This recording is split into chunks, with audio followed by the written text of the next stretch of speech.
Hola, estimados hermanos, tengan todos ustedes un buen día. Vamos a comenzar ya con la clase número 19 sobre el tercer Elías. Esta clase es muy interesante, por el cual voy a pedir encarecidamente pues que atiendan, que pongan atención para que puedan entender. Y si tienen cualquier duda, pues pueden preguntar. Y si tienen algún aporte, lo pueden hacer sin ningún problema. Vamos a hacer una oración para que Dios nos guíe con su Santo Espíritu. Señor, te damos gracias por este día. Te pedimos que perdones nuestros pecados. Te pedimos que derrames tu Espíritu Santo sobre nosotros.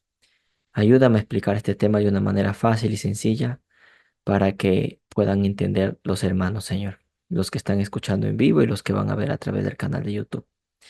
Gracias por todas las bendiciones que nos das y por la misericordia que tienes hacia nosotros. En el nombre de Jesús te lo pedimos. Amén. Bueno, vamos a comenzar ya con este seminario sobre el tercer Elías, parte número 19, el cual lo he titulado así: Pedro, hijo de Jonás. Ya hace un tiempo atrás, hace unas clases atrás, hace unos seminarios atrás, hemos tocado algo de Pedro. Y hemos dicho, vamos a ver a quién representa a Pedro, etcétera, ¿no? Y bueno, el día de hoy pues tocó hacer esta clase, ¿no? Pedro, hijo de Jonás. Vamos a ver cuál es la relación entre Pedro, Jonás y el tercer Elías. Jonás, ya hemos hablado de Jonás cuando hemos tocado el tema de Tarsis en la profecía, sobre España en la profecía, los seminarios que hemos tocado acerca de ese tema, pues ya hablamos de Jonás en ese momento, ¿no? El día de hoy vamos a hablar acerca de Pedro y la relación que hay con el tercer Elías, aunque ya hemos visto también algo en clases anteriores, hemos dicho pues que el Papa vendría a ser pues ese falso tercer Elías que el Papa señala ser el sucesor de Pedro, pero en realidad no es así. Pero hoy día vamos a profundizar más sobre este tema. Ok, así que para ver esta serie de seminarios les recomiendo que vean pues el seminario que hicimos sobre Tarsis, sobre España en la profecía y este seminario sobre el tercer Elías pues que vean desde el capítulo 1 para que puedan entenderlo. Ok, vamos a comenzar. Vamos a comenzar con este versículo, Cantares capítulo 1 versículo 15. Dice lo siguiente: He aquí tú eres hermosa, amiga mía, he aquí eres bella, tus ojos son como palomas. Interesante, ¿no?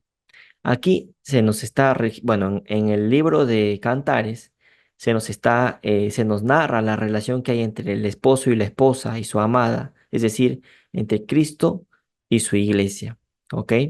Entonces, en Cantares capítulo 1 versículo 15 se nos está señalando a quién se le está hablando aquí, a la esposa, no a la amada, no a la esposa, porque dice, he aquí tú eres hermosa, amiga mía, he aquí eres bella, tus ojos son como palomas. ¿Hacia a quién le están hablando? A la esposa. O sea, el esposo le habla a su esposa, a su, em, a su amada. ¿Ok? Sigamos. En cambio, en Cantares, en el mismo libro, pero en el capítulo 5 versículo 12 se nos dice, sus ojos como palomas junto a los arroyos de las aguas que se lavan con leche y a la perfección colocados. Es decir, en el capítulo 5 si leemos el capítulo 5 todo el capítulo 5 vemos que aquí se nos está refiriendo al esposo, mientras en el capítulo 1 se refiere a la esposa, en el capítulo 5 se refiere al esposo. O sea, sus ojos como palomas. Acá ya se nos está hablando del esposo, o sea, de Cristo, porque es el esposo, es la relación entre Cristo y su iglesia, el esposo y la esposa, ¿no? Junto a los arroyos de las aguas. Entonces, para que veamos, ¿no? En Cantares 1:15, los ojos como palomas son de la esposa, mientras en Cantares 5:12, los ojos como palomas son de el esposo. Entonces tienen una relación, ¿no? Una relación em, entre el esposo y la esposa hay una relación, obviamente. Los de los dos son sus ojos como palomas. ¿Se entiende, hermanos? ¿Se logra entender o no? Sí, Sí, hermano. hermano. Ya, entonces en el capítulo 1 versículo 15 se refiere a la esposa y en el capítulo 5 versículo 12 se refiere a Cristo, ¿ok? Sigamos. Y dice, ¿no? Que tanto Cristo como la esposa, que es Cristo como su iglesia, el esposo como la esposa, los dos tienen ojos como palomas. Vamos a ver, la palabra paloma, vamos a ver de qué raíz hebrea viene, ¿no? Esta palabra paloma, vamos a ver de qué raíz hebrea viene. Para ello estamos usando la concordancia Strong. En el H3123 no se nos dice que la palabra paloma deriva de este vocablo hebreo Yoná. Yoná, ¿qué significa? Probablemente de lo mismo que H3196, que significa paloma, aparentemente del calor de su apareamiento. Paloma, palomino. Es interesante, las palabras que he marcado en rojo dice, ¿no? Que Yoná es la palabra que se usa en estos dos versículos. La palabra palomas se utiliza en el hebreo, que se escriben aquí, en hebreo sería pues Yoná. ¿Qué significa Yoná? Paloma. Luego, que señala aparentemente del calor de su apareamiento. Se nos está relatando pues el acto sexual entre el esposo y la esposa. Aparentemente dice el del calor de su apareamiento. O sea, el acto sexual entre el esposo y la esposa, que viene a ser pues esa unión que debe existir entre Cristo y su iglesia. Es lo que nos está relatando aquí. Entonces, la palabra paloma tiene esa connotación de unión entre Cristo y su iglesia, ¿no? De la unión entre el esposo y la esposa. ¿Qué más? La palabra paloma también dice, Yoná, deriva de 3196, o sea, del hebreo yayin. Si se dan cuenta, Yoná dice, ¿no? Viene de lo mismo que esta palabra yayin. Acá se nos está señalando en la misma concordancia Strong, se nos dice esto. Viene de la palabra yayin. Si ven, pues tienen la misma raíz hebrea, ¿no? Ven esta letra que está acá, es la misma que está acá, de derecha a izquierda, yayin. ¿Qué significa yayin? De una raíz que no se usa, que significa efervecer, vino, como fermentado, dice, ¿no? Por implicación, intoxicación, banquete, bebedor, embriaguez, libación, mosto, vino. Normalmente, ¿de qué color es el vino, hermanos? Rojo. Color guinda, algo así. Guinda, ¿no? Digamos, color rojo, pongámoslo así, color rojo, ¿no? Normalmente, ¿no? Que es el color de las uvas, ¿no? De la cual pues se hace el vino, que es del cual se nos habla en la palabra de Dios, porque en la palabra de Dios, cuando Cristo hace la Santa Cena, cuando dice el vino, el mosto, pues ese mosto no va a ser blanco, va a ser pues color rojo, pongámoslo así, ¿no? Entonces, es vino. Entonces, la palabra paloma viene de Yoná. A la misma vez, esta palabra Yoná se relaciona con yayin, que significa vino, libación, efervecer. Libación es el acto de derramar el vino en tierra, ¿no? Libación es ese acto de derramar el vino en tierra. Ya más o menos ustedes deberían hacer el análisis en la mente. ¿A qué nos está llevando esta palabra? La relación entre Cristo y su iglesia, ¿hacia dónde nos está apuntando? Dice, a la unión de Cristo y su iglesia, nos está apuntando hacia el vino, libación, ¿no? Derramar vino, libar significa derramar el vino, pues sobre el líquido, sobre la tierra, ¿no? ¿Qué más? Esto también tiene relación, si se dan cuenta, esta palabra yayin tiene la misma raíz hebrea que yak, ¿no? Dice H3197, tiene la misma raíz hebrea, miren, ¿no? La misma raíz, tiene la misma raíz. Por error de transcripción por H3027, mano o costado. Después nos dice alado. Entonces, aquí ya deberíamos poder interpretar esto, ¿no? Cantares 1, Cantares 5, en realidad el libro de Cantares nos está señalando pues la unión que existe entre Cristo y su iglesia. Nos dice que los ojos de la esposa son como palomas y nos dice que los ojos del esposo también son como palomas. ¿Qué nos dice la palabra paloma en hebreo que se usa en este versículo? Yoná, que significa el calor de su apareamiento, es decir, la relación sexual, la unión, mejor dicho, la unión que existe entre Cristo y su iglesia. Esa unión, ¿a qué nos está llevando? La palabra Yoná nos lleva a la palabra Yayin.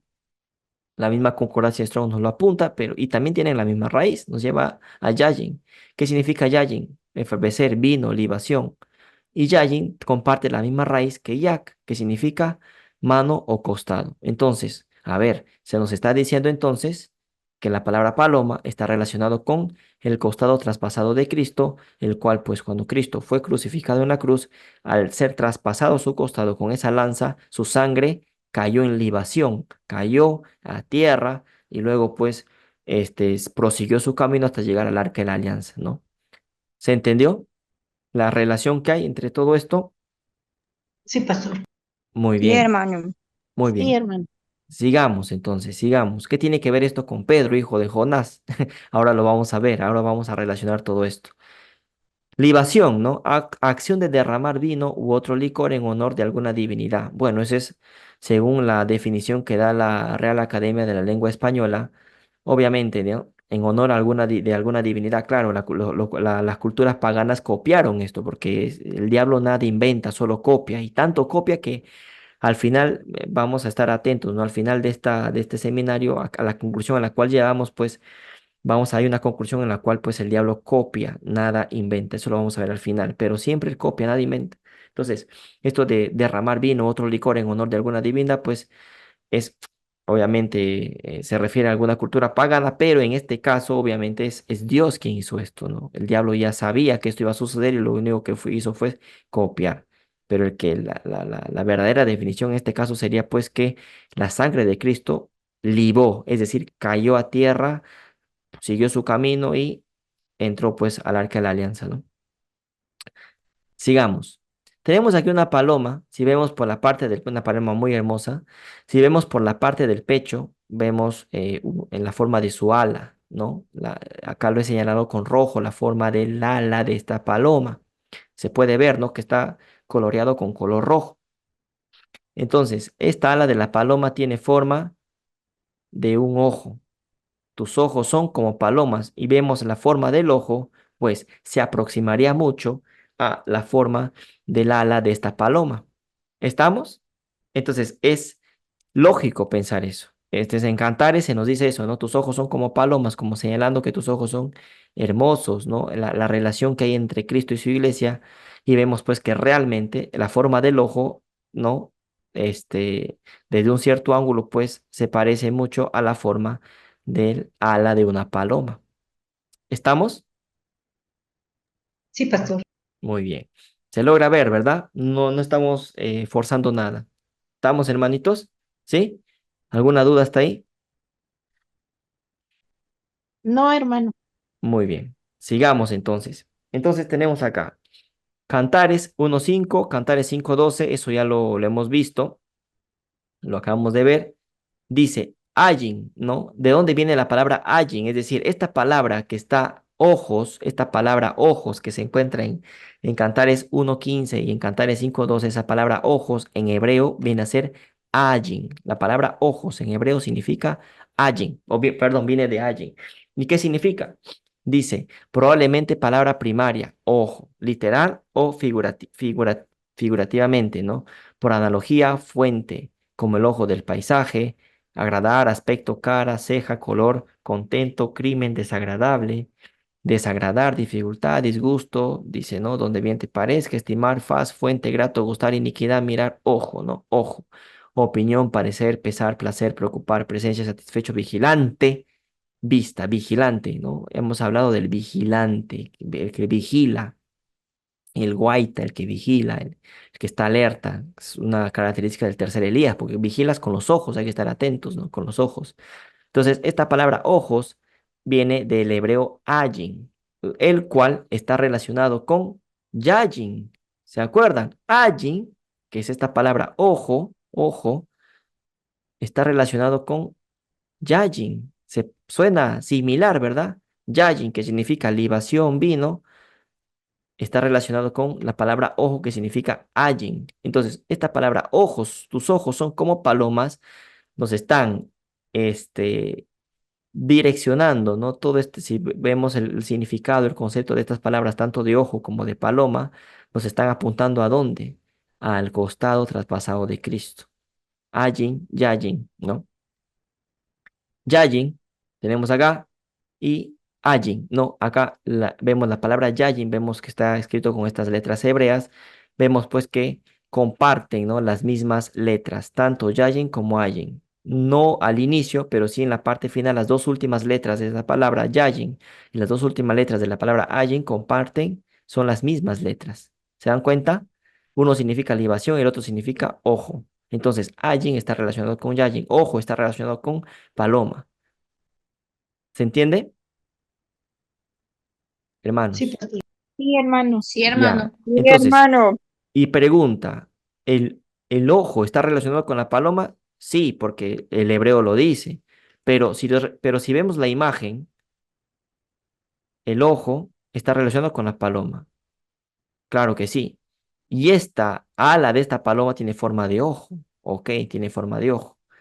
Entonces, está relacionado sí por el hebreo, digámoslo así, y por la imagen también, porque se puede ver claramente que el ojo tiene la forma de esta ala de paloma.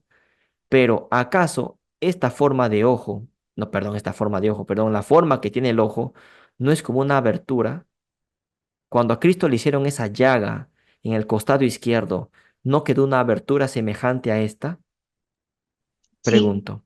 Claro que sí. Ahí está. Entonces, ahí tenemos la relación entre el ojo, la paloma, que te están apuntando, estas palabras hebreas, tanto ojo como paloma, te están apuntando hacia dónde, hacia el costado traspasado de Cristo. Y eso es lo que vamos a ver acá, ¿no? Aquí está, miren, un ojo, ¿no? Y ahí tenemos, ¿no? Es como el costado traspasado de Cristo, ¿no? Es ese costado izquierdo que fue traspasado y que del cual pues salió sangre y salió agua. ¿Estamos? El ojo tiene esa forma, el ojo tiene la forma de una llaga, de esa llaga que pues fue traspasado por el costado izquierdo de Cristo. ¿Se entiende? sí, Sí, pastor. hermano. Muy bien, hago una pregunta. Esta pregunta ya la deben saber, o la respuesta, me imagino, supongo. Cuando a Cristo le traspasaron por el costado izquierdo, ¿qué salió de ahí? Hicimos un culto que nos enfocamos directamente a eso. El culto, Agua y Agua y sangre. sangre. agua y sangre, exacto. Hicimos un seminario, perdón, no un culto, sino un seminario que hablamos de eso, a los pies de la cruz, ¿no? Explicamos que de ahí salió agua y sangre. Entonces, el ojo y la paloma, ¿no? En hebreo nos están apuntando al costado izquierdo, ¿no? La llaga que fue traspasado por Cristo.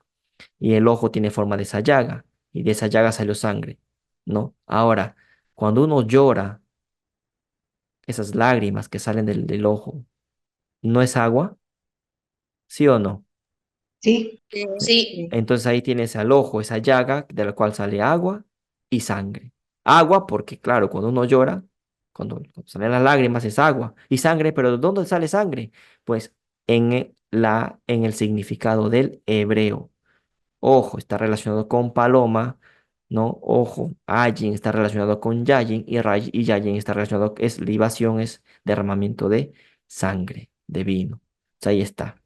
¿Se entendió? Del ojo sale agua y sangre. Bueno, agua cuando lloras y sangre por el hebreo. Estamos viendo acá por la relación que hay con yayin. Ayin con yayin. Ojo con libación. ¿Se entendió? Sí, Sí. pastor. Sí, hermano. Dale. Nota, ojo y libación están unidos. Ojo y derramamiento de sangre es la misma llaga, lo que le explicamos. Por lo tanto, en Cantares 1:15 y 5:12, que es el marido y su esposa, Cristo y su iglesia, tienen los ojos como palomas porque están mirando la llaga. Hay que mirar la llaga de Cristo. Se debe recordar que de los ojos también sale agua, que son las lágrimas. Es decir, tenemos agua y sangre en los ojos. Agua porque, claro, salen lágrimas de los ojos y sangre porque la palabra ojo en hebreo está relacionado con yayin, que significa libación, que significa derramamiento de sangre en el sentido de libación y costado o el costado de Cristo, ¿no? Entonces ahí está la relación. Los ojos fueron creados para fijarnos en el costado traspasado de Cristo. Hay que ver esa llaga, hay que contemplar. Por eso es que hicimos ese seminario al, titulado Agua y Sangre a los pies de la cruz. ¿Se acuerdan? Un seminario que hicimos, creo que es el seminario 14 si no me equivoco, hicimos eso. Entonces, los ojos fueron creados para fijarnos en el costado traspasado de Cristo, para ver esa llaga, para ver, para contemplar eso, ¿no? Para tener ese sello y así el nombre de Dios también pueda estar en nuestras frentes. Obviamente hay que poder, perdón, hay que estar, hay que contemplar ese sacrificio que hizo Cristo por nosotros, ¿no? Hay que entender eso, lograr entenderlo, pedirle a Dios que nos ayude a entender. Hay que contemplar esa llaga, porque eso es esa llaga, al caer la sangre y el agua de esa llaga y al llegar hasta el arca de la alianza es donde se cumple el pacto, ¿no? Romanos 12:2 dice, ¿no? No os conforméis a este siglo, sino transformaos por medio de la renovación de vuestro entendimiento, para que comprobéis cuál sea la buena voluntad de Dios, agradable y perfecta. Dice, Profetas y Reyes Ellen White, capítulo He ahí a vuestro Dios. Dice, al contemplar a su Dios, hay que contemplar a Cristo. El profeta Isaías, como Saulo de Tarso, frente a Damasco, recibió no solo una visión de su propia indignidad, sino que penetró en su corazón humillado la seguridad de un perdón completo y gratuito. Ese sacrificio que hizo Cristo por nosotros, contemplar la llaga, ¿no? Y se levantó transformado. Había visto a su Señor. Había obtenido una vislumbre de la hermosura del carácter divino. Podía atestiguar la transformación que se realizó en él por la contemplación del amor infinito. Entonces he puesto estos textos para pues señalar que recalcar, mejor dicho, ¿no? Que debemos contemplar esa llaga, esa agua y sangre, ¿no? Hay que contemplar esta llaga por el cual pues fuimos salvos, ¿no? Realmente, por la muerte de Cristo. Entonces esto es solo para recalcar esto, ¿no? Entonces, ¿qué tiene que ver el tema de la paloma, el tema de la llaga con Pedro, hijo de Jonás? Ahora vamos a ello, ¿no? Dice Juan 1:42, y le trajo a Jesús, y mirándole Jesús dijo, tú eres Simón, Simón, dice, ¿no? Hijo de Jonás, tú serás llamado Cefas, que quiere decir Pedro, ¿no? Cefas está en hebreo. Cefas, ¿qué significa Cefas? Pedro. Ahora vamos a ver su significado. Ahora, ¿saben qué palabra era usado como paloma? ¿Saben o no? ¿Qué palabra se usó como paloma? Escuchen, atentos. Paloma. Esta palabra paloma es Yoná. ¿Estamos? ¿Todos? Esta palabra paloma en hebreo es Yoná. ¿Estamos? Sí, pastor. Y ya, Hermano, ahora vamos a ver esta palabra Jonás. La palabra Jonás. Yoná, Jonás. ¿De dónde viene Jonás? De Yoná. La misma palabra que paloma. Lo mismo que H3123, Yoná, un israelita, Jonás. O sea, Jonás es la misma palabra, o sea, la palabra que se usa Jonás aquí es la misma que Yoná, que significa paloma. Por eso comenzamos explicando el tema que tus ojos son como palomas, la relación entre Jesús, entre Cristo y su iglesia, ¿no? Porque Jonás deriva de Yoná, o sea, es la misma palabra, paloma y Jonás es lo mismo. Y también en un texto de Isaías, a ver si se acuerdan, en un texto de Isaías, en un seminario anterior, habíamos hablado acerca de las palomas. ¿Se acuerdan de ese texto o no? ¿O a qué hace referencia? ¿Se acuerdan o no?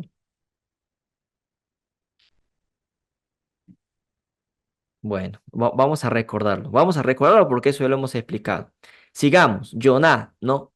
Dice probablemente de lo mismo que H3196, paloma, aparentemente del calor de su apareamiento, paloma, paloma. Es decir, Jonás, tú eres Simón, hijo de Jonás. Jonás, ¿de dónde viene? De Jonás. O sea, es la misma palabra que paloma, ¿no? Es interesante que Jonás es la misma palabra que paloma, y paloma ya significa todo lo que hemos visto: libación, derramamiento de sangre, el costado traspasado de Cristo. O sea, Jonás. Mira, el nombre de Jonás significa todo esto, ¿no? Y Simón, o sea, Pedro, es hijo de Jonás, ¿no? Jonás sabemos que tiene mucha relación con qué. ¿Con qué tiene mucha relación Jonás? ¿A dónde fue Jonás? Con Tarsis. a Tarsis. Con Tarsis. Entonces, Jonás tiene mucha relación con Tarsis. Jonás tiene mucha relación con España. Ya hay que pensar en eso. Dice, Cefas quiere decir piedra en arameo. Pedro quiere decir piedra en griego. Entonces Jesús le dice, tú serás llamado Cefas, que quiere decir Pedro. En arameo, ¿qué significa Cefas? En arameo significa piedra. En arameo significa piedra. Entonces, Simón, que era el nombre de este pescador, cuando Jesús le dice, tú serás llamado Pedro o Cefas, le estaba diciendo, tú serás llamado piedra, mejor dicho, no significa piedra. Mateo 12:39. ¿Qué tiene que ver Pedro? Bueno, hijo de Jonás. Vamos a ver qué significa esto. Él respondió y les dijo, la generación mala y adúltera demanda señal, pero señal no le será dada, sino la señal del profeta Jonás, ¿no? ¿Se acuerdan cuando el pueblo judío pues le pedía a Cristo señal, señal, y Jesús le dice, no le será dada señal, sino la señal del profeta Jonás? Y esto, la señal del profeta Jonás, nosotros ya lo explicamos en este seminario que hicimos acerca de Tarsis. ¿Cuál era esa señal? Esa señal del profeta Jonás era el El mensaje mensaje, venía de Tarsis. que el mensaje venía de Tarsis, que iba hacia los judíos y que daba la vuelta al mundo, ¿no? ¿Se acuerdan que Isaías dice, ¿quiénes son estos que vienen de lengua extranjera, ¿no? estos extraños de lengua extraña, dice, ¿no? ¿Quién es de lengua extraña? El español, porque el español, ¿no? Uno habla hebreo, viene el español, ¿no? Lengua extraña a darte el mensaje del cuarto ángel. Jonás está muy relacionado con Tarsis, muy relacionado con España. Y Jesús les dice, no les será dada sino la señal del profeta Jonás. Aparte, otra señal también era el profeta Jonás. ¿Cuál era la señal? Aparte del tema de Tarsis, también se menciona pues que dice así como Jonás estuvo 3 días en el vientre del pez, así también yo estaré 3 días, ¿no? Haciendo recordar pues que Cristo iba a morir y resucitar al tercer día en el corazón de la tierra, dice que va a estar 3 días, ¿no? Y resucitaba. Y aparte también, obviamente, esos 3 días también lo podemos sacar por día por 1000 años, ¿no? Esa es otra interpretación. Y después de la muerte y resurrección de Cristo, ¿no? 2000 años después, en el tercer milenio, después de la muerte y resurrección de Cristo, al comenzar el séptimo milenio, pues Cristo viene por segunda vez, ¿no? Todo eso tiene que ver. Sigamos. Segunda de Reyes 14:25. Vamos a recordar algo, o sea, porque esto lo hemos explicado. He dicho que Jonás, ¿no? Bueno, se ha mencionado que Jonás tiene relación, es Jonás, y esto tiene que ver con Paloma, y he comentado que tiene que ver Paloma con Tarsis, ¿no? O sea, ya hemos comentado esto, porque en el profeta Isaías nos menciona acerca de las palomas. Ahora vamos a ver.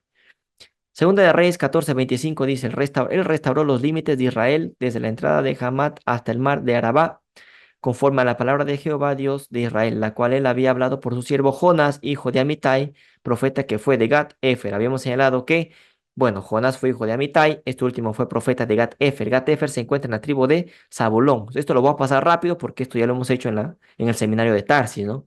Sabemos que Gat-Efer, que está acá, gráfico que está en la izquierda, pues corresponde con la tribu de Zabulón, que viene a ser la 10ª tribu, ¿se acuerdan? Entonces, esto lo hemos explicado, ¿no? Gat-Efer está en la demarcación de Zabulón y Zabulón corresponde con la 10ª piedra del pectoral. ¿Se acuerdan el pectoral, no? Ahora lo vamos a ver, que es Tarsis, ¿no? El berilo, el crisólito, ¿se acuerdan? Por lo tanto, Jonás representa esa paloma, esa libación. Jonás representa esa llaga que Cristo tuvo cuando los traspasaron, ¿no? Luego dice, va a Tarsis y regresa a Nínive para predicar y esa ciudad se salva. Jonás es de Zabulón, que también representa Tarsis. O sea, Jonás representa Tarsis. ¿Y de dónde fue Jonás? Jonás vino de esa parte de la tierra que le corresponde a Zabulón. Zabulón es la 10ª tribu. ¿Y cuál es la 10ª piedra que corresponde a la 10ª tribu? Acá vamos a ver, pues, ¿no? La 10ª piedra es el crisólito o el berilo, que es, hemos visto, ¿no? En este seminario sobre Tarsis, que es Tarsis, obviamente, ¿no? Entonces, la 10ª piedra de este pectoral corresponde a esta piedra preciosa, crisólito, o también llamada berilo en otras traducciones, que viene a ser, pues, que corresponde con Tarsis. Entonces, Jonás está relacionado con Tarsis. Jonás, aparte de ir a Tarsis, aparte de eso, Jonás, viene de Gat-Efer, que es la tribu de Zabulón. Zabulón, que a donde te lleva, también te lleva a Tarsis. Entonces, por donde lo veas, te va a llevar a Tarsis. Esto ya lo hemos explicado, así que lo voy a pasar rápido. Aquí está más grande, ¿no? Tenemos la 10ª piedra, que es el crisólito, 10ª piedra contando de derecha a izquierda, como cuenta, como es en hebreo, se lee de derecha a izquierda, acá contamos de derecha a izquierda. Tenemos crisólito, ¿no? La 10ª piedra, 3, 6, 9, 10 viene a ser el crisólito, que corresponde pues con la tribu de Zabulón. Zabulón es el crisólito, el berilo, que viene a ser pues Tarsis. Entonces, Jonás es Tarsis.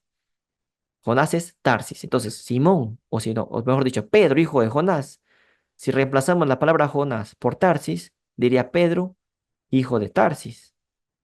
¿Estamos o no estamos, hermanos? Sí, pastor. Y ya, Sí, entonces hermana. sería Pedro, hijo de Tarsis. Si desean saber o recordarse sobre lo que estoy explicando ahora, pues vayan a ver el seminario que hicimos sobre Tarsis, ¿no? Esto lo hemos explicado. A ver, aquí está.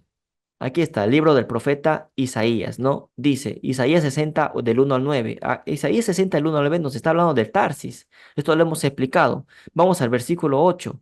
¿Quiénes son estos que vuelan como nubes y como palomas? ¿Ves? A sus ventanas. Ciertamente a mí esperarán los de la costa y las naves de Tarsis, desde el principio, para traer tus hijos de lejos, su plata y su oro con ellos, al nombre de Jehová tu Dios y al Santo de Israel que te ha glorificado. De Tarsis vienen esos tesoros, ese oro, esa plata, ese mensaje precioso, ¿no? ¿Y quiénes son estos que vuelan como nubes y como palomas? De nuevo, la misma palabra Jonás. Jonás, Tarsis. ¿Se dan cuenta? Entonces, este versículo, estos versículos de Isaías 60 del 1 al 9, ya lo hemos explicado en el seminario de Tarsis, así que no voy a profundizar en ello. Solo quería que vean que la palabra paloma está muy relacionado con Jonás y está muy relacionado con Tarsis, porque en este versículo de Isaías, en este capítulo 60, donde se nos menciona paloma en el contexto de Tarsis, ¿ah? Imagínate, versículo 8 menciona la palabra paloma, el versículo 9 menciona la palabra Tarsis, ¿no? Entonces, sigamos. Juan 1:42 dijo, y le trajo a Jesús, y mirándole Jesús dijo, tú eres Simón, hijo de Jonás, tú serás llamado Cefas, que quiere decir Pedro. Él respondió y les dijo, Mateo 12:39, la generación mala y adúltera demanda señal, pero señal no le será dada, sino la señal del profeta Jonás.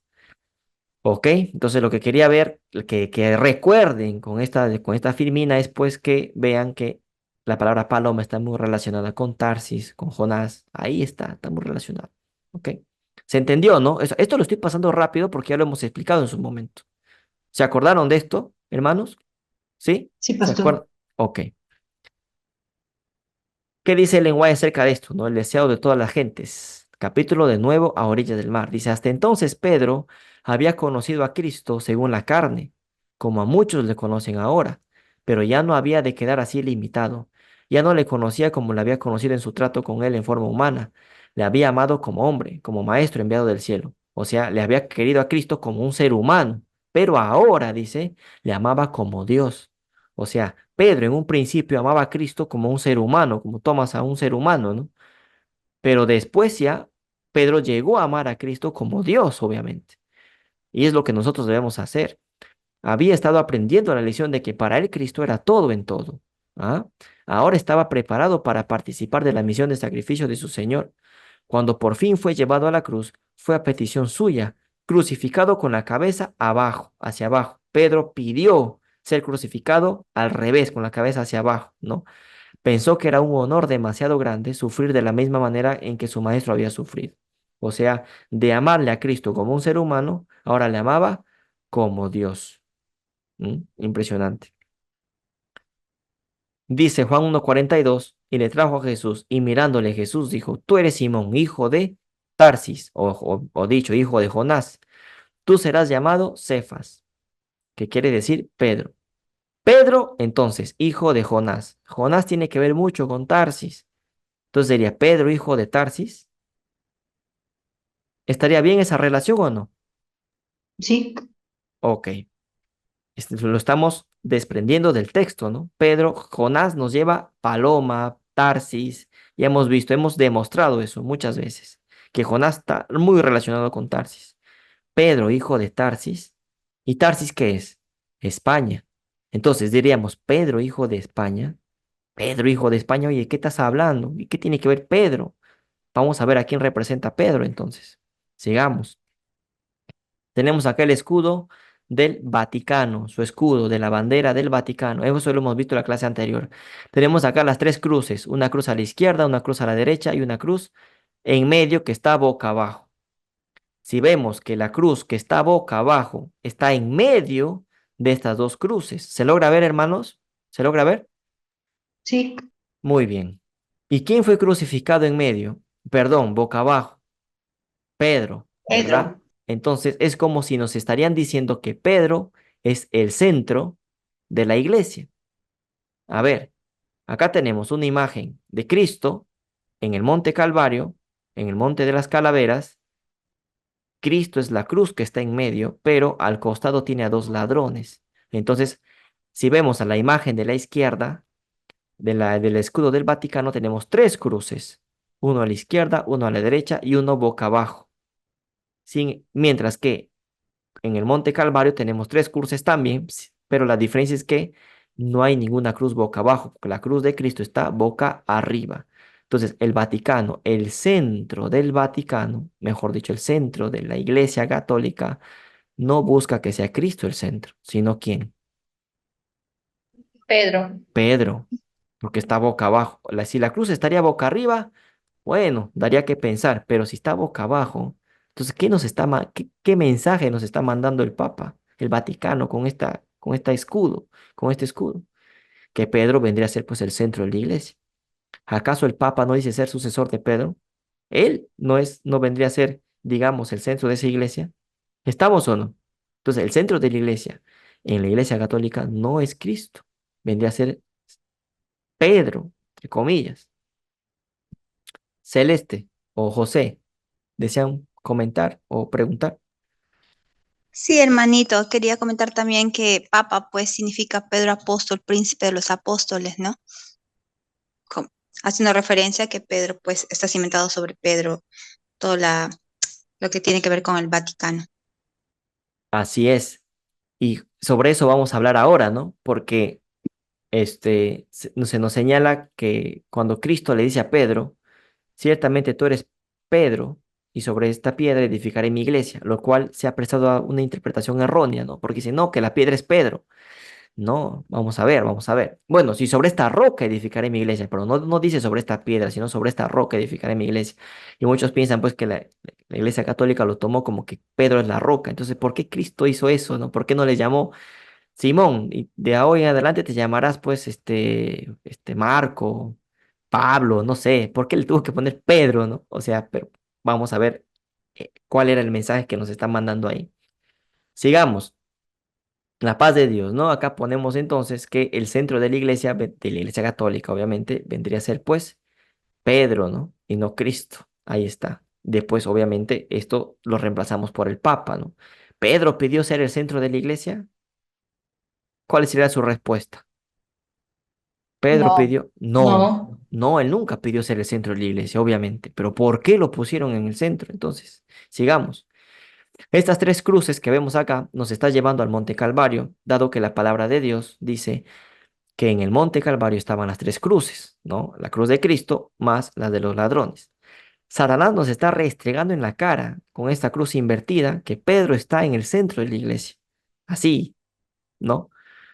En realidad sería el falso Pedro, porque Pedro nunca pidió ni tuvo la intención de ser el centro de la iglesia. Jamás, pero el falso Pedro sí, ¿no? Por lo tanto, dado que el Papa dice que es el sucesor de Pedro, entonces el Papa vendría a ser el centro de la iglesia y estaría usurpando el lugar de Cristo. Ahora, sabemos que el Papa es el representante de Satanás. Por lo tanto, Satanás es el que quiere estar en el centro de la iglesia. Por eso es que el Papa está este, sentado en ese trono, ¿no? Y ese trono no es del Papa, ese trono es de Satanás. Él está sentado en el trono de Satanás. Satanás le ha prestado el trono al Papa. Cuando Satanás venga a hacerse pasar por Cristo y entre a Jerusalén y se siente en ese templo que va a ser construido, el que se va a sentar ahí va a ser Satanás haciéndose pasar por Cristo. Entonces, él quiere ser el centro de la iglesia. Porque el Papa le está sentado en su trono, pero no es del Papa ese trono, es de Satanás. Solo que el Papa está tomando prestado del trono de Satanás para que cuando venga Satanás, pues el Papa le entregue, ¿no? ¿Estamos? Entonces, Pedro nunca pidió ni tuvo la intención de ser el centro de la iglesia. Forzosamente, el Papa, la Iglesia Católica, ha hecho que Pedro sea el centro de la iglesia. En realidad sería pues el falso Pedro que vendría a ser pues el Papa. ¿Estamos, Sí, hermanos? hermano. Entonces, el Papa, también ya hemos explicado en una clase anterior que el Papa es el falso tercer Elías. Lo hemos comentado, ¿no? Sigamos. Mateo 16:18 dice, yo también te digo que tú eres Pedro, y sobre esta roca edificaré mi iglesia, y las puertas del Hades no prevalecerán contra ella. Este versículo ha sido mal interpretado, pero no se imagina, ¿no? O sea, tú eres Pedro, y sobre esta roca edificaré mi iglesia. ¿Por qué Cristo no le puso otro nombre a Pedro, a Simón? ¿Por qué le dijo Pedro, ¿no? Prestándose a que malinterpreten este versículo? Porque la Iglesia Católica señala que la roca es Pedro. Y eso es falso. La roca es Cristo y ya lo hemos demostrado. Pero ¿por qué entonces Cristo dijo eso? Para que, prestándose este versículo a malinterpretarlo, ¿no? Porque en realidad Cristo nos estaba dando un mensaje con esto. Vamos a ver. La roca es Cristo, eso lo sabemos, eso lo sabemos. La roca es Cristo y la piedra es Pedro. Acá hay que tener en cuenta, una cosa es una roca y otra cosa es una piedra. Roca, Cristo, que viene a ser la cabeza invisible. Piedra, Pedro, que viene a ser la cabeza visible. Tercer Elías. Pedro es símbolo. del tercer Elías. ¿Acaso Cristo no le dejó la responsabilidad a Pedro cuando le dijo, Pedro, ¿me amas? Sí, Señor, te amo. Apacienta mis ovejas. 3 veces le preguntó, Pedro, ¿me amas? Sí, Señor, te amo. Apacienta mis ovejas. Pedro, ¿me amas? Sí, Señor. Tú lo sabes, le dijo, tú conoces mi corazón. Apacienta mis ovejas. Cristo le dio la responsabilidad a Pedro de su iglesia. Esto lo comenta Ellen White. Esto lo vamos a ver más adelante. Una cita muy impresionante. Pero entonces Pedro queda como esa responsabilidad, como la cabeza visible. Cristo la cabeza invisible y Pedro como la cabeza visible, que viene a ser pues un tercer Elías, un Elías. Pedro viene a ser un Elías. ¿Se acuerdan que hemos visto los Elías a lo largo de la historia? ¿Se acuerdan o no? Sí, pastor. Ya hemos Sí, visto hermano. Pablo, Pedro también tenía, ¿no? Ese espíritu y poder de Elías. ¿De dónde viene la palabra Pedro, no? Esto viene del griego. En arameo es Cefas, pero en griego es Pedro, que significa Petros, aparentemente palabra primaria, un pedazo, o sea, un pedazo de roca más grande. ¿Ah? Un pedazo de roca más grande. O sea, tienes una roca grande, y de esa roca sacas un pedazo. Ese pedazo es la piedra. ¿Se entendió? Tienes una roca y de la roca agarras tu martillo, ¿no? Golpeas la roca y sacas un pedazo de piedra. Ese pedazo que sacaste significa Pedro. ¿Estamos o no? ¿Se entendió? Un pedazo de roca más grande. O sea, un pedazo que fue sacado de una roca más grande. ¿Se entendió? Sí, hermano. Ya, esto tiene relación con 30:37. Dice litzos, aparentemente palabra primaria que significa piedra o piedra de molino. El piedra de molino es esta piedra que gira, ¿se acuerdan? Eso lo vimos en una clase anterior también. Al mismo tiempo, dice roca, deriva de la 4073. ¿Qué significa roca? Femenino de lo mismo que 4074, una masa de roca.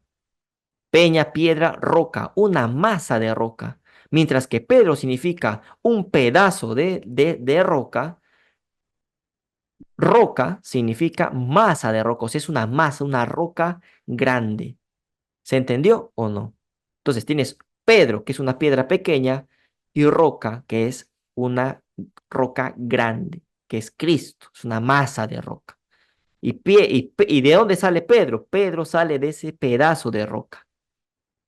Pedro viene a ser ese pedazo que se saca de esa roca más grande, de esa masa de roca. ¿Se entiende o no? Sí, pastor. Sí, hermano. Entonces, ¿quién sostiene a quién? Tenemos una roca grande que sostiene a una roca pequeña.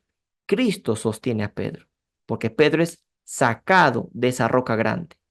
¿Se entiende o no? Es Cristo quien sostiene a Pedro. Pedro no sostiene a Cristo. Cristo sostiene a Pedro.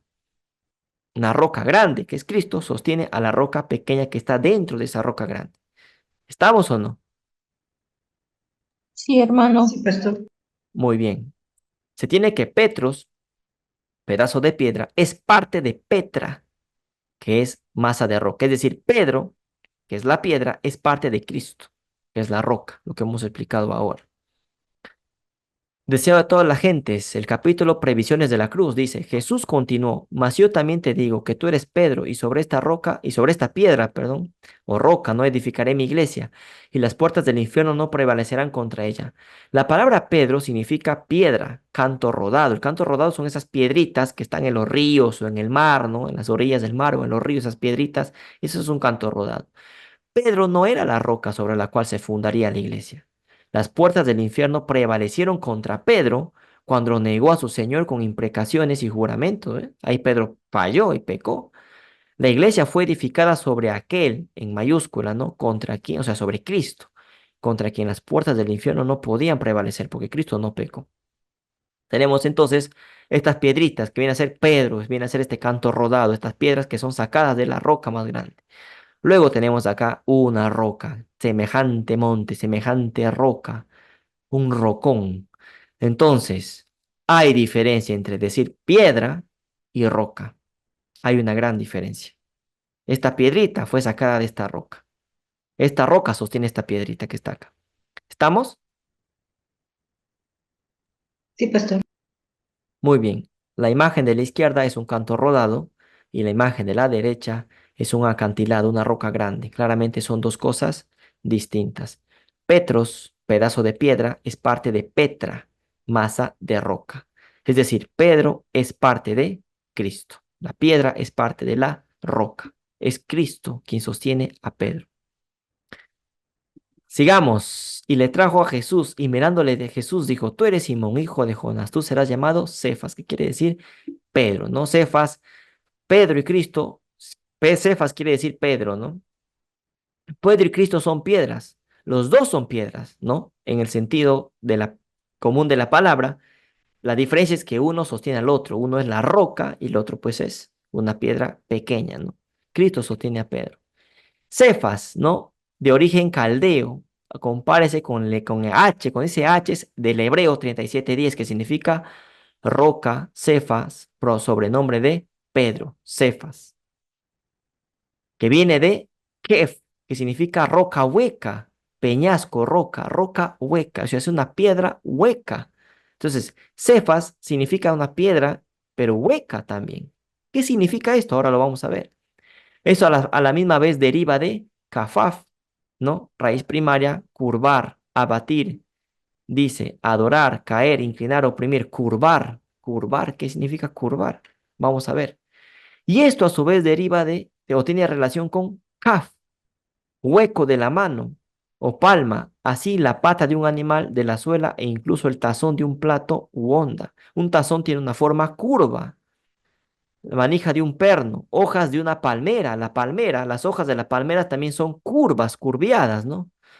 ¿Qué quiere decir esto entonces, hermanos? Que Pedro está relacionado con Cristo, obviamente. Cristo viene a ser la cabeza invisible, Pedro viene a ser la cabeza visible, un Elías. Pedro forma parte de Cristo, ¿no? Y también significa curva, primero, roca hueca, ¿no? Roca hueca, como vemos en Kef, pero también da significado de curva, tazón, hojas de una palmera. A ver, si yo agarro una piedra y comienzo a hacerle un hueco, si esa piedra yo le comienzo a hacer un hueco, al final, esa piedra tendría una forma de tazón o no. Si a una piedra le hago, comienzo a hacerle un hueco, ¿tendría forma o no tendría forma de tazón, una forma curveada? ¿Sí o no? Sí, sí Claro tenía que sí. forma de... Así es, claro que sí. Entonces, entonces, la forma curva, ¿no? La forma curva que tendría el tazón, que tendría esta piedra hueca, esa forma curva, es la forma que tiene una palmera también, que es curva. ¿Saben? A Jericó, la ciudad que fue pues destruida, ¿no? Cuando Josué rodeó 6 veces, 7 veces la ciudad, ¿no? Esta ciudad Jericó pues se le llamaba la ciudad de las palmeras. Así dice la palabra de Dios, que a Jericó se le llamaba la ciudad de las palmeras. Y si nosotros buscamos en hebreo qué significa ciudad de las palmeras, nos da el siguiente significado. No lo he puesto acá, pero yo les voy a comentar, ustedes lo pueden comprobar. Esa palabra ciudad de las palmeras, pues, nos lleva a, ¿por qué le decían ciudad de las palmeras? Porque ahí había esas palmeras de dátiles, este fruto, fruto que es el dátil, que es un fruto una palmera que crece en el desierto, había muchas palmeras en esa ciudad, Jericó, ciudad de las palmeras, ¿no? Entonces, cuando nosotros buscamos ciudad de las palmeras en la concordancia Strong, en el hebreo, ¿qué significa? Nos va a decir que significa vigilar, vigilante, estar alerta. Entonces, interesante que ciudad de las palmeras, la palmera tiene relación con vigilar, estar alerta, vigilante. ¿Y quién es el que está vigilante? El atalaya, el Elías. Ahí está la relación entre palmera y el Elías, que el Elías se tiene que estar vigilante. Ahora, hemos dicho, hay un fruto, ¿no? Perdón, hay una planta que se llama el almendro. ¿Se acuerdan que el almendro florecía, era la primera en florecer en primavera y luego daba su fruto en otoño? ¿Se acuerdan o no de esa clase que hicimos? Sí, Y que estaba muy Sí, relacionado con la obra de Juan el Bautista, que fue el segundo Elías, porque comenzó en primavera y luego terminó en otoño, ¿no? dando el fruto que fue Cristo, obviamente, que es el que viene en otoño.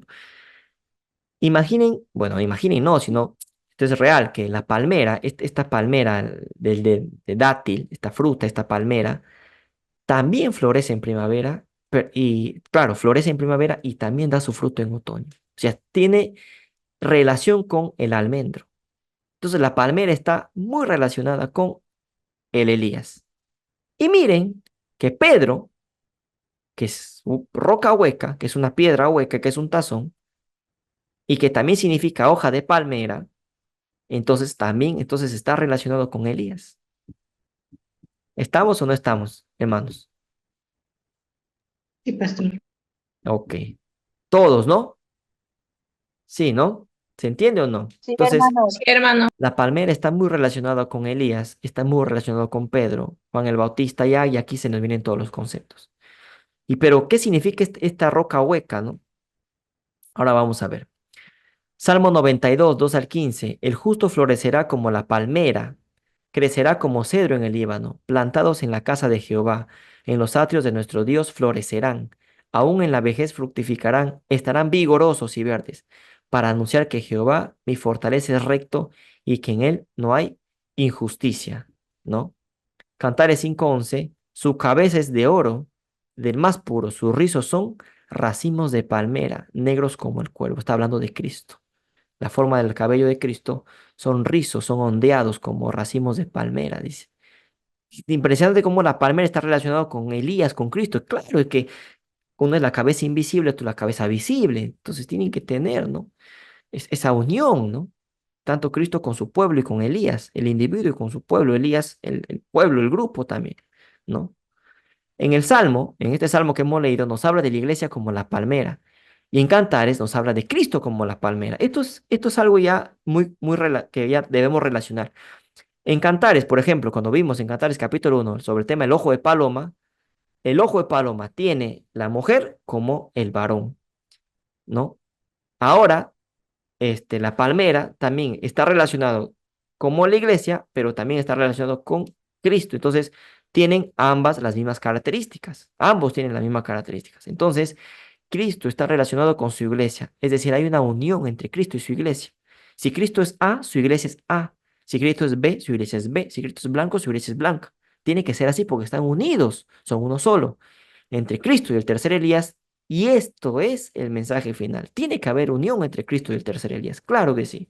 Tienen que estar en unión, coordinados, simetría. Tienen que estar unidos.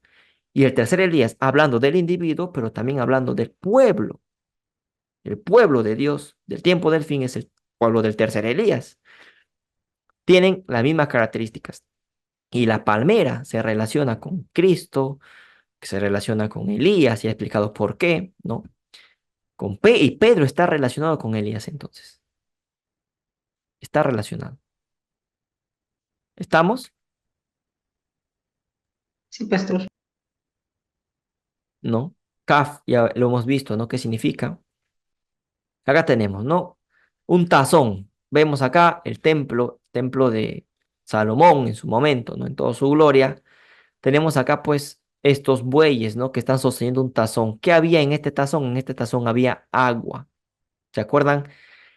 Cuando era el santuario, ¿no? El tabernáculo que había levantado Moisés, pues había una fuente, ¿no? Una fuente de agua. Estaba el altar de sacrificios y estaba una fuente, la fuente de agua, ¿no?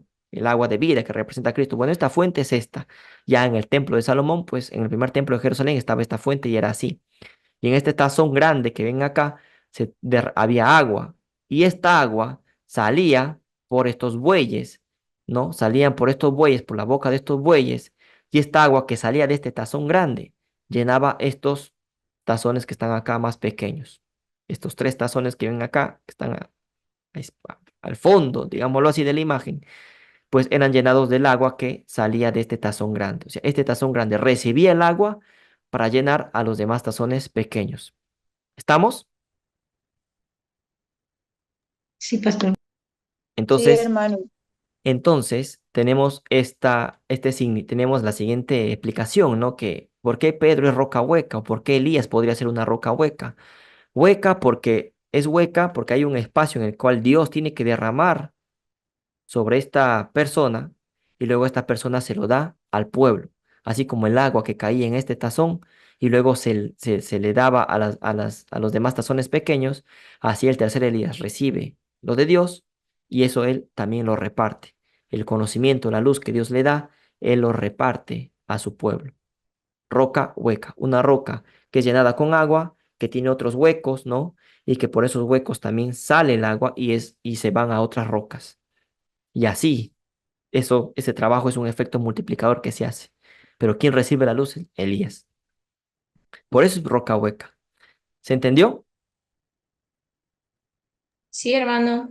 Eso de la roca hueca vamos a hablar con más detalle más adelante. Ahora vamos a ver este tema, kipá, ¿no? Femenino, dice, ¿no? Hoja de palmera, significa renuevo. ¿Saben que ustedes qué es la kipá o no? La que llevan los judíos en su cabeza. Sí. Hay alguien que también lleva eso en su cabeza, El Papa. Papa. el Papa.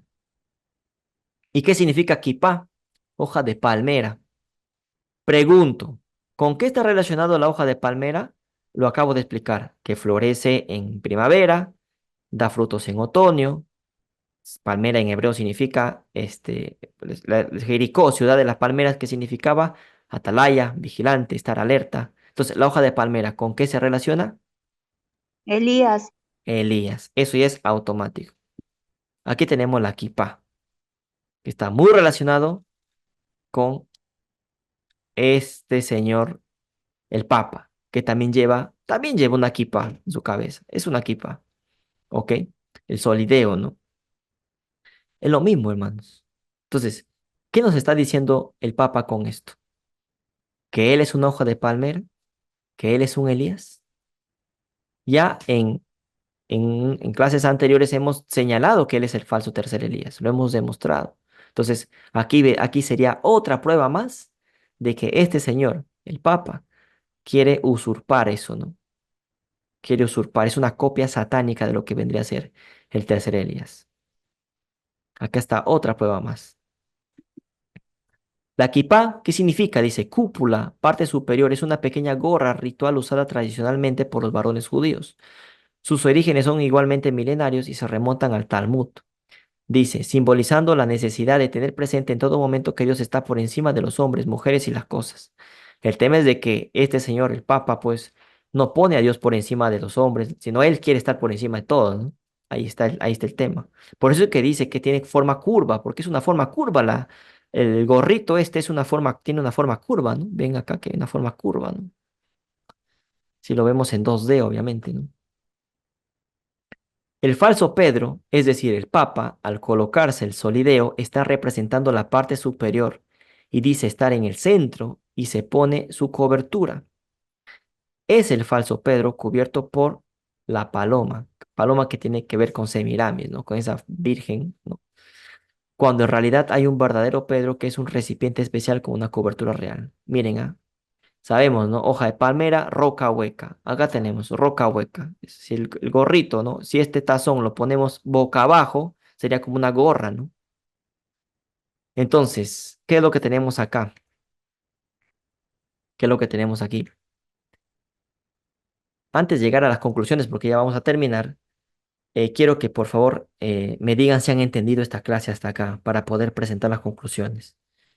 O sea, tenemos que Pedro es roca hueca, tiene que ver con Elías, hoja de palmera, ¿no?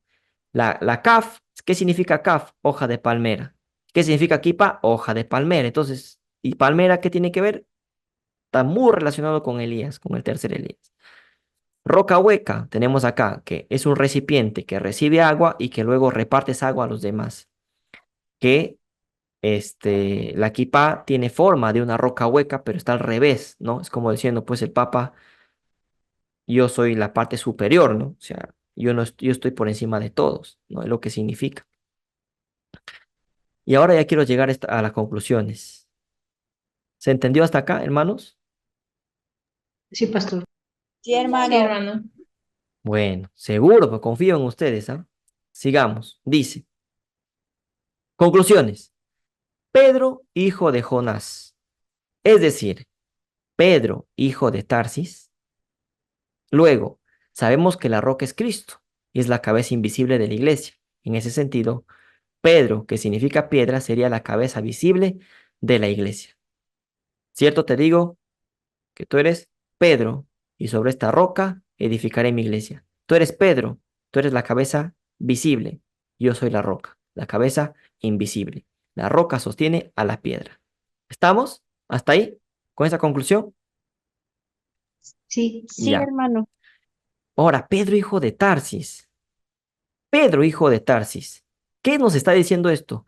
Es como si nos estaría diciendo que Tarsis pariría a un hijo que sería la cabeza visible de la iglesia, que llevaría el mensaje del cuarto ángel al mundo. En otras palabras, nos está diciendo que España pariría al tercer Elías. Simón, hijo de Jonás. Pedro, hijo de Tarsis, hijo de España. España tenía que parir a un hijo, que sería el tercer Elías, un individuo que sería el tercer Elías, que conduciría pues el pueblo en el tiempo del fin, ¿no? ¿Se entendió ahora por qué todo esto? Jonás tenía que parir a un hijo. Tarsis, España, tenía que parir un hijo. ¿Y quién era ese hijo? El tercer Elías. ¿Se entendió? sí, pastor. Sí, Sí, hermano. hermano. Debemos estar atentos porque Satanás no inventa nada, todo lo copia. Por lo tanto, ¿quién es en la tierra una copa, una palmera y una piedra hueca? El tercer Elías, obviamente. Tazón de piedra que tiene que ser llenado, que puede recibir esa agua y luego repartir al resto. ¿Quién es? La palmera es el tercer Elías. La piedra hueca, el tercer Elías. ¿Por qué? Porque es un tazón que recibe, que tiene que ser llenado, que tiene que recibir esa agua y luego repartir al resto. ¿Ah? La respuesta a esta pregunta es el tercer Elías. Es decir, Pedro es un recipiente que recibe, ¿no? Cristo, la cabeza invisible, y Pedro, la cabeza visible. ¿Se entendió? Sí, pastor. Sí, Sí, hermano. Antes de llegar a esto, se me acaba de venir algo a la mente. Miren, impresionante. Cuando dice que no, este pueblo, la generación adúltera, ¿no? Demanda señal y no habrá señal sino la señal del profeta Jonás. Ahí, cuando Cristo dice que no habrá señal sino la señal del profeta Jonás, se nos está diciendo, no, obviamente que el mensaje iba a venir de Tarsis, de España, pero también, si nosotros vemos el segundo recuadro, esta segunda nota, el segundo recuadro, la segunda conclusión, vemos que Tarsis parió al tercer Elías. Y eso también es una señal. La señal del profeta Jonás sería que España iba a parir a un hombre que iba a conducir al pueblo de Dios en el tiempo del fin. Es impresionante, hermanos. Yo, la verdad, esto se me acaba de venir a la mente, claro, y dice, señal del profeta Jonás. Es Tarsis dando el mensaje, pero ¿quién lo va a dar? Un hombre que Dios ha escogido para que conduzca a su pueblo. Es la señal del profeta Jonás también es que España iba a parir a un hijo, al tercer Elías. Iba a parir a Pedro, al tercer Elías. Eso también es la señal del profeta Jonás. ¿Estamos o no? Sí, pastor. Sí, sí, hermano. ¿Se entendió o no Sí, se hermano. entendió? ¿Se entendió, hermano? Muy bien. Ojalá que no sea chino el que esté hablando, ¿no? Entonces tenemos aquí, ¿no? Una copa y tenemos aquí como la forma de una kipá, ¿no? Entonces tienes Dios, que es la kipá, ¿no? Que es la parte superior de todo, y tienes a Pedro, ¿no? Entonces Dios derramando su agua sobre Pedro y Pedro repartiendo a los demás. Hay una copa superior, que es Dios, y hay una copa, pues, que está debajo, ¿no? Que es Dios quien sostiene a Pedro. Ahí está. Esto es lo real, esto es el mensaje. Luego viene la copia satánica, que es el Papa, utilizando esa kippah, ¿no? ¿Estamos? ¿Se entendió? Sobre esto, sobre la piedra hueca, vamos a hablar en otra clase. Pero yo quiero saber si se ha entendido esta clase para terminar. Sí, Sí, pastor. hermano. Sí, hermano, se entendió. Sí, hermano. Bueno, gloria a Dios entonces que se haya entendido, hermanos. En serio, gloria a Dios. Realmente espero que lo hayan entendido. Les recomiendo que vayan al canal de YouTube de Víctor San Vicens y a la página web del Gran Engaño a ver pues otros temas aparte del tercer Elías. Se han presentado otros temas más, conferencias que no tiene desperdicio, ¿no? Que obviamente pues van a servir de mucho en nuestro crecimiento, eh, en nuestro conocimiento sobre la palabra de Dios, ¿no? Bueno, que Dios les bendiga, gracias por su atención y vamos a hacer una oración para terminar esta clase. Vamos a orar. Padre, te damos gracias por la luz que nos das. Gracias, Señor, por permitir que hayamos entendido esta clase. Permite que se quede grabado en nuestras mentes y en nuestros corazones lo aprendido en este día. Ayúdanos, Señor, a formar parte de este pueblo del tercer Elías para que nosotros también podamos y vayamos a dar este mensaje del cuarto ángel al resto del mundo, Señor. Ayúdanos también a hacer esas piedras huecas, ¿no? Que necesitamos de tu luz, de tu Espíritu Santo para poder nosotros también ir a hacer tu obra en otras partes, para ir a hacer tu obra y dar el mensaje a otras personas. Ayúdanos a hacer esas piedras huecas, Señor, esas piedras que necesitan de tu Espíritu Santo. Todo esto te lo pedimos en el nombre de Jesús con el perdón de nuestros pecados. Amén.